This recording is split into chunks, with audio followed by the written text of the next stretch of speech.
नमस्कार। मैं आपका मित्र सुबोध सुलभ उपस्थित हूँ सुलभ मंच पर दुर्लभ कविताओं के कार्यक्रम जिसका नाम है वाह क्या कविता है को लेकर आज कार्यक्रम की 8वीं श्रृंखला है। मैं डॉक्टर ध्रुवेंद्र भदौरिया जी की चंद पंक्तियाँ निवेदन करता हूँ, सुनिएगा कि हास्य सुनोगे यदि मित्रों, खिलखिला उठोगे हंस लोगे, और व्यंग बाण चुभ गए अगर कसकेंगे और रस लोगे। गीत गजल सुन लोगे यदि प्रिय को बाहों में कस लोगे, और वीर बधूती के द्वारा जब तलवार उठाई जाएगी, जागेगा देश का स्वाभिमान, सब अपने आप हो जाएगा। कवियों की वाणी सुन श्रोता राणा प्रताप हो जाएगा, कवियों की वाणी सुन श्रोता राणा प्रताप हो जाएगा। ओज के कवियों की वाणी सुनकर आप में जोश भर जाएगा और आप कहने को मजबूर हो जाएंगे वाह क्या कविता है। आज की श्रृंखला जो कि हमारी 8वीं श्रृंखला है, हमारे अतिथि कवियों का मैं आपसे संक्षिप्त परिचय कराना चाहूँगा। आज हमारे साथ देश के जाने माने सुविख्यात चर्चित संचालक डीम की धरती से भाई सुरेंद्र सार्थक जी उपस्थित हैं। आप जोरदार तालियों से सम्मान कीजिए भाई सुरेंद्र सार्थक डीम भरतपुर राजस्थान से। इसी कड़ी में हमारे साथ हैं देश की जानी मानी चर्चित सुविख्यात कवित्री सरिता सिंघई कोहिनूर जी, बालाघाट मध्य प्रदेश से हैं। जोरदार तालियां बजाकर उनका सम्मान कीजिए बहन सरिता सिंघई कोहिनूर जी। इसी कड़ी में हमारे साथ हैं युवा कवि जिन्होंने कुछ ही समय में देश के बड़े बड़े मंचों पर अपनी पकड़ बनाई है। ओज के सशक्त छात्र भाई दीपक दिव्यांशु जी आगरा से हमारे बीच उपस्थित हैं। जोरदार तालियों से स्वागत कीजिए भाई दीपक दिव्यांशु। परिचय के बाद मैं इस कार्यक्रम को गति प्रदान करता हूं। अपनी धनाक्षरी से एक पुष्प को आवाज देता हूं। जो पुष्प अंगार बनकर उगलता है, आग बनकर अपनी कविताएं उगलता है, मैं अपनी घनाक्षरी उनके सम्मान में पढ़ना चाहता हूं कि कर्णधार देश के दलाल होते जा रहे हैं, संसद में उनके ईमान बिकने लगे, और भव्यता तो सभ्यता की बोलियां लगाने लगा। ऐसा आया दौर भगवान बिकने लगे कि भारती की चूंदर को खंड खंड करने वाले देशद्रोही खुद को महान लिखने लगे, और चंबल भी जिन पापियों से हाथ जोड़ती थी, संसद में वही संविधान लिखने लगे। चंबल भी जिन पापियों से हाथ जोड़ती है, संसद में वही संविधान लिखने लगे। तो जोरदार तालियों से भाई दीपक दिव्यांशु जी का स्वागत करें। आए भाई दीपक दिव्यांशु आगरा। मां शारदे को प्रणाम करता हूं। सत्यार्थी मीडिया के तत्वावधान में आयोजित इस शानदार कार्यक्रम में आपकी जानदार उपस्थिति को प्रणाम करता हूं। वह क्या कविता है कि एपिसोड 8 में आप मुझे सुन रहे हैं, और बहुत ही शानदार संचालन इस कार्यक्रम का आदरणीय दादा ओज के सशस्त्र हस्ताक्षर राष्ट्रीय कवि श्री सुबोध सुलभ जी कर रहे हैं। मैं उनका हृदय के अंत्य पटल से बहुत बहुत आभार व्यक्त करना चाहता हूं कि उन्होंने मुझ जैसे छोटे कवि को इस बड़े मंच पर बुलाया। बिना किसी भूमिका के 4 पंक्तियां पढ़ता हूं और अपना काव्य पाठ आरंभ करता हूं कि लगभग लगभग नामुमकिन है मुझको रखना ताले में। ये मेरे परिचय की 4 पंक्तियां हैं। आप पंक्तियां सुनिए और मेरा तेवर समझ जाएंगे कि मैं क्या पढ़ना चाहता हूं और क्या आपको सुनाना चाहता हूं। कि लगभग लगभग नामुमकिन है मुझको रखना ताले में, दीपक हूं मैं धर्म मेरा है सबको रखूं उजाले में। जिस दिन सच कहने की हिम्मत मुझे दगा दे जाएगी, कलम तोड़ कर रख दूंगा मैं उस दिन अपनी आले में। कलम तोड़ कर रखना अपने आगे में। मैं सत्यार्थी मीडिया यूट्यूब चैनल के माध्यम से अपने दर्शकों को ये बता देना चाहता हूं कि क्या आवश्यकता है सुबोध सुलभ जी को कविता लिखने की, क्या आवश्यकता है एक कवि को कविता लिखने की। लोग कहते हैं कि कवि पैसों के लिए कविता लिखते हैं। माफ कीजिएगा सर, जितना पैसा एक कवि को मिलता है उतना पैसा बस एक जुनून है। क्या है? मैं पंक्तियां पढ़ता हूं कि जब तलवारें और तीर बस घुंघरू से डर जाते हों, जब बिना वायु के गुब्बारे अंबर में धूम मचाते हों, जब जनमत के सिंहासन पर कायरता की दस्तक हो, पांचाली के चीर हरण पर मर्यादा नतमस्तक हो, जब शब्दों के सूरज पर अंधियारी रात प्रभावी हो, मासूमों के मस्तक पर केवल जिहाद प्रभावी हो, जब घनानंद के अनुयायी हिंसा का पाठ पढ़ाते हों, नित्य अहिंसा को फांसी के फंदे पर लटकाते हों, जब शब्दों के सूरज पर अंधियारी रात प्रभावी हो, मासूमों के मस्तक पर केवल जिहाद प्रभावी हो, जब घनानंद के अनुयायी हिंसा का पाठ पढ़ाते हों, नित्य अहिंसा को फांसी के फंदे पर लटकाते हों, जब शब्दों के सूरज पर अंधियारी रात प्रभावी हो, मासूमों के मस्तक पर केवल जिहाद प्रभावी हो, जब सिंहों की हुंकारों पर प्रश्न उछाले जाते हों, सच को निष्कासित करके जब झूठ संभाले जाते हों, तब वीरों के पौरुष की कुछ कड़ियां बोनी पड़ती हैं वाणी पुत्रों को। ये जुनून है सर कि मां की रक्षा को माओ ने वंश निशानी दे डाली।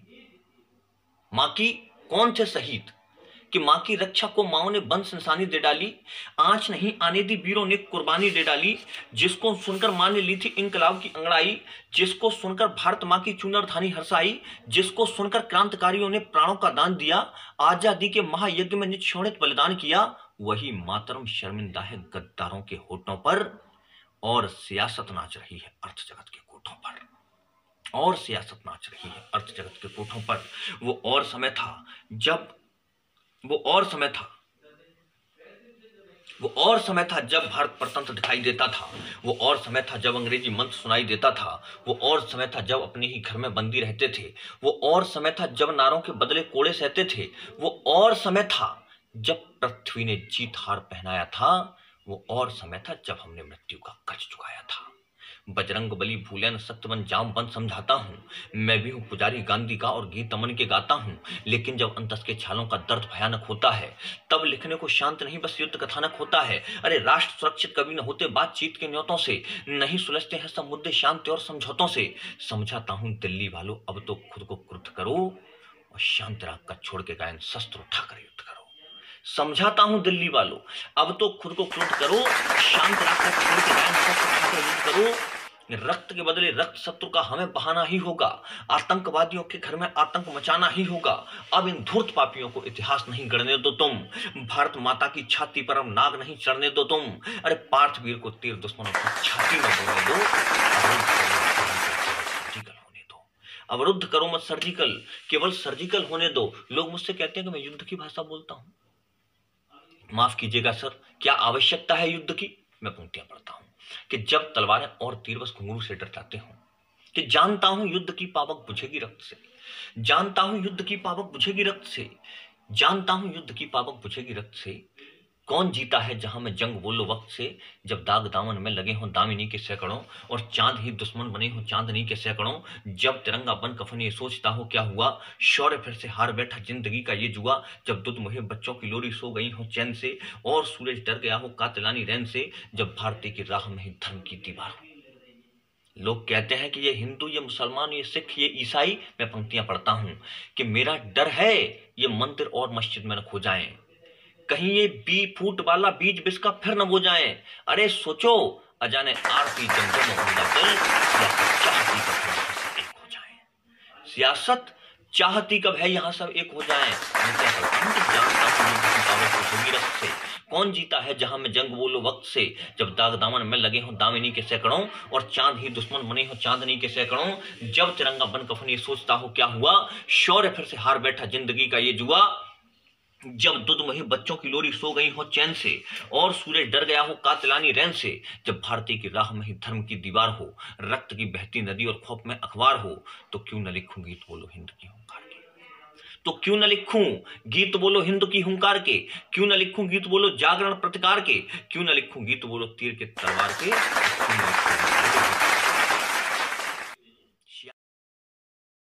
वाह वाह वाह वाह, सियासत चाहती कब है यहाँ सब एक हो जाएं। बेहतरीन कविता, वाह, बहुत बहुत बधाई। आपने कहा वाह क्या कविता है। ये थे भाई दीपक दिव्यांशु, ऊर्जा के साथ आपको सुनाकर गए। मैंने जैसा आपको वायदा किया, वायदे पर खरे उतरे और आपने कहा वाह क्या कविता है। अब मैं इस कार्यक्रम को और ऊंचाइयों की ओर ले जाता हूं। बालाघाट मध्य प्रदेश से हमारे मध्य देश की चर्चित कवित्री यहाँ उपस्थित हैं, सरिता सिंघई कोहिनूर जी। मैं 4 पंक्तियाँ उनके सम्मान में पढ़ना चाहता हूँ कि दर्द दिल में समेटे में चलता रहा, दर्द दिल में समेटे में चलता रहा, और दिल मेरा ही मुझे रोज छलता रहा, और जिंदगी मौत के मोड़ पर आ गई, जिंदगी मौत के मोड़ पर आ गई, बर्फ की भांति पल पल में गलता रहा, मौत बर्फ की भांति पल पल में गलता रहा। इन्हीं पंक्तियों के साथ मैं आवाज दे रहा हूँ सरिता सिंघई कोहिनूर जी। आए आप जोरदार तालियों से सम्मान करें बहन सरिता सिंघई। नमस्कार मित्रों, मैं राष्ट्रीय कवित्री सरिता सिंघई कोहिनूर बालाघाट से आप सभी के बीच में उपस्थित हूँ साहित्य संस्था के इस YouTube चैनल पर। सुनिएगा 4 लाइनें कि रिश्तों के इस मोह जाल में कहाँ कहाँ हम टूट गए, कहाँ कहाँ हम टूट गए, रिश्तों के इस मोह जाल में कहाँ कहाँ हम टूट गए, कहाँ कहाँ हम टूट गए, बचपन से लेकर के अब तक, बचपन से लेकर के अब तक कहाँ कहाँ हम छूट गए, कहाँ कहाँ हम छूट गए, जीवन के सपनों को पाने, जीवन के सपनों को पाने कई रिश्तों से आस लगा, जीवन के सपनों को पाने कई रिश्तों से आस लगा, कहाँ कहाँ हम पल पल बिखरे, कहाँ कहाँ हम पल पल बिखरे, कहाँ कहाँ हम रूठ गए, कहाँ कहाँ हम रूठ गए, कहाँ कहाँ हम पल पल बिखरे, कहाँ कहाँ हम पल पल बिखरे, कहाँ कहाँ हम रूठ गए।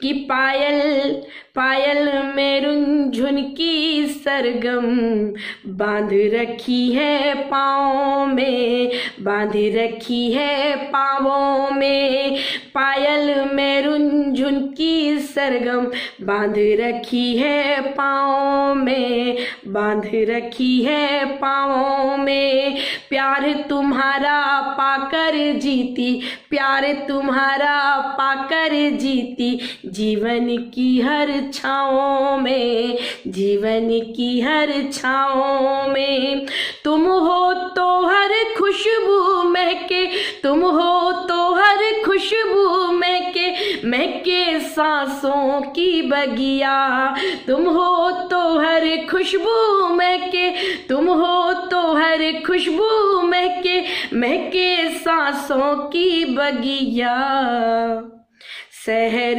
छोड़कर हमने बसाई, शहर छोड़कर हमने बसाई, सच्ची दुनिया गाँव में, सच्ची दुनिया गाँव में, पायल की रुंझुन की सरगम बांध रखी है पाँवों में। जी हाँ, एक लाइन में एक गजल पेश करती हूँ आपके बीच में, सुनिएगा। कि प्यार जब दिल में नहीं तो ये कहानी किस लिए। प्यार जब दिल में नहीं तो ये कहानी किस लिए। हुस्न जलवा गर नहीं तो हुस्न जलवे गर नहीं तो ये जवानी किस लिए। हुस्न जलवे गर नहीं तो ये जवानी किस लिए। रंग महलों की दीवारें सिसकियों से है पटी। रंग महलों की दीवारें रंग महलों की दीवारें सिसकियों से है पटी। है भला गुलदान में फिर राहत रानी किस लिए। है भला गुलदान में फिर रात रानी किस लिए। और ये शेर सुनिए बतौरे खास माँ के हवाले से कि वालिदा की आरज़ू तुमसे मुकम्मल कब हुई। वालिदा की आरज़ू तुमसे मुकम्मल कब हुई। चाहते हो जन्नतें फिर चाहते हो जन्नतें फिर आसमानी किस लिए। चाहते हो जन्नतें फिर आसमानी किस लिए। और ये शेर सुनिए कि दर्द ही सबको दिया है उम्र भर जब आपने। दर्द ही सबको दिया है उम्र भर जब आपने। गम मिला तो आ गया गम मिला तो आ गया आँखों में पानी किस लिए। गम मिला तो आ गया आँखों में पानी किस लिए। और मक्ते का शेर पेश करती हूँ कि ख्वाब के वो आईने ख्वाब के वो आईने तुम आज सरिता तोड़ दो। ख्वाब के वो आईने तुम आज सरिता तोड़ दो। राहतें जिसमें न हो राहतें जिसमें न हो वो शादमानी किस लिए। राहतें जिसमें न हो वो शादमानी किस लिए। राहतें जिसमें न हो वो शादमानी किस लिए। प्यार जब दिल में नहीं तो ये कहानी किस लिए। वाह वाह वाह, क्या कविता है। ये थी कविता संजय जी बालाघाट से, बेहतरीन गज़ल सुनाकर गईं। प्यार जब दिल में नहीं तो ये कहानी किस लिए। इससे पहले उन्होंने श्रृंगार का एक बेहतरीन रिश्तों पर गीत सुनाया। बहुत बहुत बधाई, आप जोरदार तालियां बजाएं मेरी तरफ से। अब मैं इस कार्यक्रम को और ऊंचाइयों की ओर ले जाता हूं। हमारे साथ हैं देश के विख्यात कवि भाई सुरेंद्र सार्थक जी, जो स्वयं एक श्रेष्ठ संचालक हैं, आज यहाँ उपस्थित हैं। बहुत बड़े व्यंगकार हैं, आप उन्हें अक्सर विभिन्न चैनलों पर सुनते रहते हैं।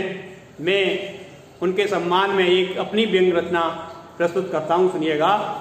कि एक बार मैं अपनी पत्नी के साथ रेल में सफर कर रहा था। डिब्बे में बैठी भीड़ को देखकर बहुत डर रहा था। डिब्बे में कुछ लोग ऊपर की सीटों पर लेटे हुए थे और हम रिजर्वेशन होते हुए भी सेकंड क्लास में बैठे हुए थे।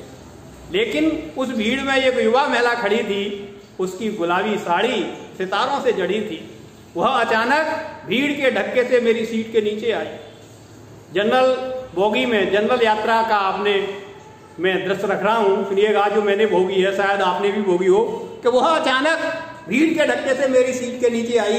मैंने कहा ये आफत कहां से आई, लेकिन उसने खड़े होते हुए अपनी तीर सी जुबान खोली, बड़ी भोली बनकर बोली, भाई साहब आपके पास बैठी जो मौन है वो आपकी कौन है?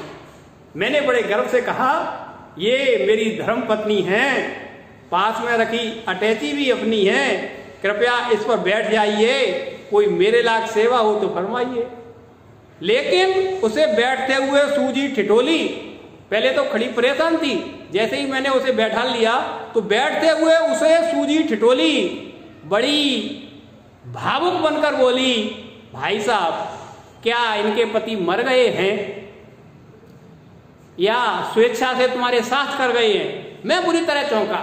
मैंने परिचय दिया था कि ये मेरी धर्मपत्नी है और वो कह रही है क्या इनके पति मर गए हैं या स्वेच्छा से तुम्हारे साथ कर गए हैं? मैं बुरी तरह चौंका, उस पर कुत्ते की तरह भौंका। क्या तेरा दिमाग तो सही है, आखिर क्या सोचकर ये बात तूने कही है? बोली भाई साहब नाराज मत होइए, मेरे कोई सगा भाई नहीं है। तब कुछ दिन पूर्व मैंने एक सज्जन को अपना धर्म भाई बनाया है, मुझे लगता है वही रूल तुमने अपनाया है। पर इस तरह आंखें दिखाकर रिश्तों में क्यों खटास कर रहे हैं? सच तो यही है, किसी दूसरे की सगी पत्नी को अपनी धर्मपत्नी बता रहे हैं। सच तो यही है, किसी दूसरे की सगी पत्नी को अपनी धर्मपत्नी बना रहे हैं। इस तरह होता है व्यंग। हमारे साथ हैं देश के श्रेष्ठ व्यंगकारों में से एक भाई सुरेंद्र सार्थक जी। जोरदार तालियों से सम्मान कीजिए भाई सुरेंद्र सार्थक जी आए और व्यंग की धार इनसे समझें। मित्रों नमस्कार, मैं सुरेंद्र सार्थक डीग भरतपुर राजस्थान से आप सबको प्रणाम करता हूं और बिल्कुल एक ताजा व्यंग से आपको जोड़ता हूं। आशा है आपको पसंद आएगा। हताशा से त्रस्त, भयंकर अस्त व्यस्त। हताशा से त्रस्त, भयंकर अस्त व्यस्त, पेड़ की सूखी हुई डाल पर चिंता की लकीरें भाल पर। सूखे हुए पेड़ की डाल पर चिंता की लकीरें भाल पर, दुनिया की नजरों से ओझल हमको दिखाई दे गई एक कोयल। दुनिया की नजरों से ओझल हमको दिखाई दे गई अचानक एक कोयल। हमने कहा हे तानसेन और बैजू बावरे की बहना, हे तानसेन और बैजू बावरे की बहना, संगीत की दुनिया का एक अनमोल गहना। हे तानसेन और बैजू बावरे की बहना, संगीत की दुनिया का एक अनमोल गहना, तुम्हारी आवाज का 3 लोकों में नहीं है कोई सानी, पर आज ऐसी लग रही हो जैसे राम मंदिर के उद्घाटन के बाद लाल कृष्ण आडवाणी। 3 लोकों में तुम्हारी आवाज का नहीं है कोई सानी, पर आज ऐसी लग रही हो जैसे राम मंदिर के उद्घाटन के बाद लाल कृष्ण आडवाणी। यूं तो इस देश की आबो हवा आजकल पूरी तरह भ्रष्ट है, फिर भी कृपा करके आप बताएंगी कि आपको क्या कष्ट है। यूं तो इस देश की आबो हवा आजकल पूरी तरह भ्रष्ट है, फिर भी आप हमें बताएंगी कि आपको क्या कष्ट है। कोयल रानी ने हमारी तरफ चोंच घुमाई, बोली पूछकर क्या करोगे भाई। कोयल रानी ने हमारी तरफ चोंच घुमाई, बोली पूछकर क्या करोगे भाई। मैं खुद इस बात पर हैरान हूं, पिछले कुछ दिनों से एक विचित्र समस्या से परेशान हूं। मैं खुद इस बात पर हैरान हूं, पिछले कुछ समय से एक विचित्र बात से परेशान हूं। मेरी महफिल खाली और कौओं की महफिल में दिवाली। मेरी महफिल खाली और कौओं की महफिल में दिवाली। क्या वाकई में बिगड़ने लग गए हैं मेरे सुरों में लय और तान? क्या वाकई में बिगड़ने लग गए हैं मेरे सुरों में लय और तान? फिर कौओं की महफिल में कैसे चले गए मेरे कदरदान? फिर कौओं की महफिल में कैसे चले गए मेरे कदरदान? हमने कहा यद्यपि जायज है तुम्हारी शिकायत और गिला, यद्यपि जायज है तुम्हारी शिकायत और गिला, पर दुखी मत हो मेरी स्वर कोकिला। यद्यपि जायज है तुम्हारी शिकायत और गिला, पर दुखी मत हो मेरी स्वर कोकिला। तू कोई बेसुरा राग नहीं गाती है, तेरी आवाज तो सीधे दिल के अंदर तक जाती है। तू कोई बेसुरा राग नहीं गाती है, तेरी आवाज तो सीधे दिल के अंदर तक जाती है। पर आदमी के दिल में तो भरी पड़ी है आजकल छल कपट, षड्यंत्र, दुष्चक्र और बुराई। आदमी के दिल में तो भरी पड़ी है छल कपट, षड्यंत्र, दुष्चक्र और बुराई। उसने प्यार और मिठास के लिए जगह ही नहीं बचाई। उसने प्यार और मिठास के लिए जगह ही नहीं बचाई। कांव एक कान से प्रवेश करके दूसरे से निकल जाती है। इसलिए आजकल लोगों को कौओं की महफिली कहते हैं। कौओं की महफिली, कौओं की। वाह वाह वाह। लेकिन यह व्यंग है, यह कविता है, यह धार है।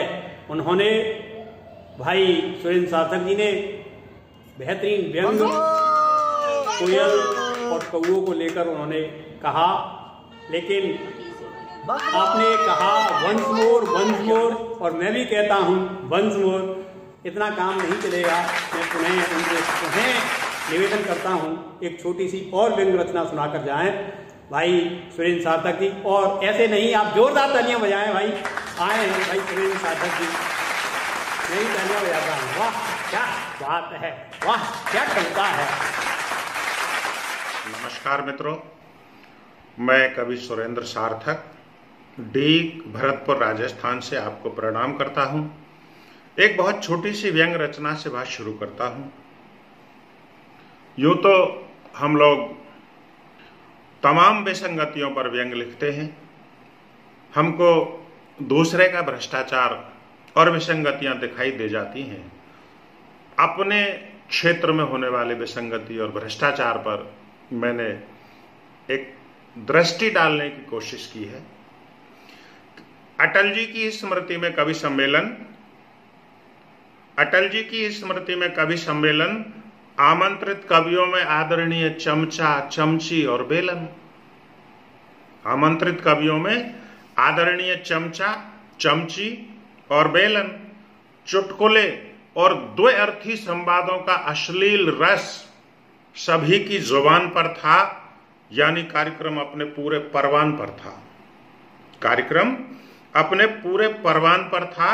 चुटकुले और द्व्यर्थी संवादों का अश्लील रस सभी की जुबान पर था।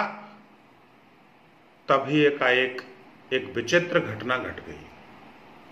तभी एकाएक विचित्र घटना घट गई। मंच पर रखी हुई अटल जी की तस्वीर अचानक से फट गई। मंच पर रखी हुई अटल जी की तस्वीर अचानक से फट गई। तमतमाते हुए अटल जी बाहर आए और बोले, वाह रे वाणी पुत्रो, तुमने रात भर मुझे खूब चुटकुले सुनाए। वाह रे वाणी पुत्रो, तुमने रात भर मुझे खूब चुटकुले सुनाए। अधिकांश लोगों ने तो मंच पर ही सोमरस का पान किया है, अधिकांश लोगों ने तो मंच पर ही सोमरस पिया है। बताइए आपकी कविताओं ने समाज को क्या संदेश दिया है? अधिकांश लोगों ने तो मंच पर ही सोमरस का पान किया है। आप ही बताइए आपकी कविताओं ने समाज को कौन सा संदेश दिया है? मेरी तस्वीर के पास बैठने में शर्म नहीं आई? मेरी तस्वीर के पास बैठने में तुम्हें शर्म नहीं आई? अपनी तो अपनी मेरी इज्जत भी मिट्टी में मिलाई, अपनी तो अपनी मेरी इज्जत भी मिट्टी में मिलाई। आयोजकों से बोले, भगवान के नाम पर मेरे लिए होने वाले इस तमाशे को सदा के लिए बंद कर देना, या फिर कवियों के लिए अनिवार्य गीत, गजल और छंद कर देना। मेरे नाम पर होने वाले इस तमाशे को भगवान के लिए बंद कर देना, या फिर कवियों के लिए अनिवार्य गीत, गजल और छंद कर देना। इतना कहकर अटल जी तो चले गए, इतना कहकर अटल जी तो चले गए। मैं सोचता रह गया, इस सारे प्रकरण में बेचारे निरपराध श्रोता चले गए, बेचारे निरपराध श्रोता। वाह वाह वाह, बहुत बहुत साधुवाद, बहुत बहुत आभार भाई प्रेम सार्थक जी, जो एक श्रेष्ठ संचालक, श्रेष्ठ व्यंगकार और हमारे आमंत्रण पर यहाँ पधारे। मैं हृदय से पुनः उनका वंदन, अभिनंदन करता हूँ और आपसे जोरदार तालियां के लिए अनुरोध करता हूँ। जोरदार तालियां पुनः बजाएं। और भाई ने बताया कि अपने आप पर भी व्यंग करना, किस तरह से अपने आप पर भी व्यंग किया जा सकता है। आज मंचों की जो स्थिति है, कैसे कैसे कवियों को बुला लेते हैं हास्य के नाम पर, तब दुख होता है अच्छे व्यंगकार को, अच्छे कवि को, और श्रोता ठगा रह जाता है। उन्होंने बताया। मैं पुनः आप सबका आभार व्यक्त करता हूं और इस कार्यक्रम के लिए आपसे प्रतिक्रिया चाहता हूं। यह कार्यक्रम आपको कैसा लगा हमें बताइएगा अवश्य, और पूछे गए प्रश्नों के जवाब देकर आप बने श्रेष्ठ श्रोता होने का पाएं गौरव और पुरस्कार। हमारे कार्यक्रम के भाई संयोजक, यूट्यूब चैनल के संस्थापक भाई सचिन जैन निकुंज जी प्रत्येक चुने हुए श्रोता के घर पुरस्कार पहुंचाते हैं। मैं उन्हें बधाई देता हूं और बोलता हूं, वाह क्या करता है। मनोरंजन के साथ पुरस्कार भी। जय हिंद, जय भारत, जय माँ भारती। नमस्कार नमस्कार।